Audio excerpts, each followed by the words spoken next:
With unapologetic bloodshed and constant dismemberment, Shank 2 definitely lives up to its name. The overall campiness is reminiscent of an 80s action movie, one-liners and all. And for the kids keeping score at home, this is definitely a good thing. Your motivation in Shank 2 is simple but familiar. An evil overlord has kidnapped the girl and left a trail of bad guys in his wake. As this is a sequel, Client Entertainment is set out to improve on the original. While there isn't anything terribly new here, the game is an absolute blast.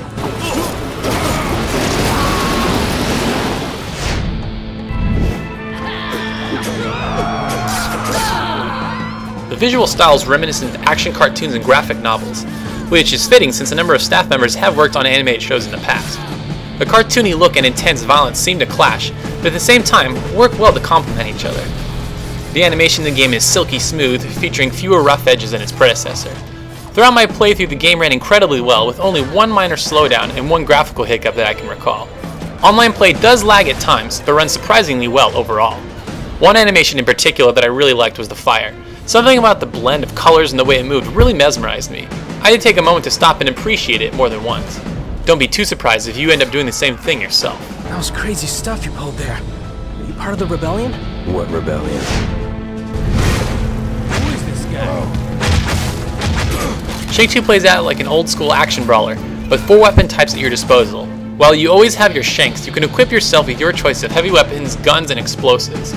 I didn't unlock everything yet, but I did rather enjoy using Karina's scythe and Shank's shotgun. The scythe seemed to have the biggest area of effect when getting surrounded, while the shotgun was great for taking out a big group of enemies. You also have the ability to grab, pounce on, and throw your enemies for more over-the-top gore. Just watch out for the guts, they get everywhere. Having this amount of variety in combat is good, but the fluidity of these options is what makes Shank 2 great. Slicing and dicing through enemies feels natural and highly polished. Jumping and rolling both work quite well, which come in handy for more hectic encounters. The only action I felt was a bit clunky was throwing items, which requires awkwardly pressing 2 buttons simultaneously.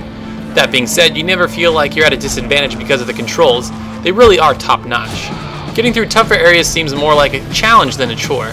There are a number of these difficult encounters, but you'll feel like it was your own fault rather than the game's. Button mashing isn't quite enough, as you'll need to employ a bit more strategy. The boss fights were a personal highlight for me, as each presented their own unique challenge. While plowing through the normal enemies is a bit of a breeze, these provide more of a challenge and greater feeling of accomplishment. Not only are these more enjoyable, your reward for defeating each is a brutal animation of their death.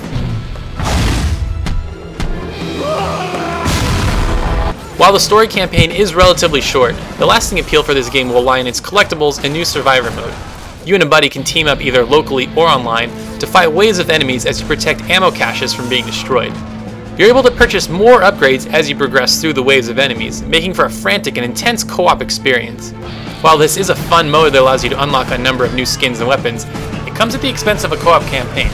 It would have been nice to have both, but I guess it's better to have one than neither. I never meant to disappoint you.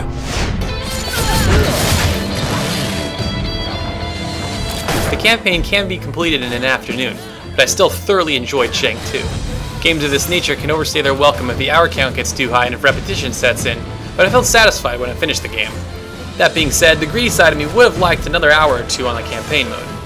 The violence was a bit much for me at times, but the combat was simply too enjoyable for me to consult my morals.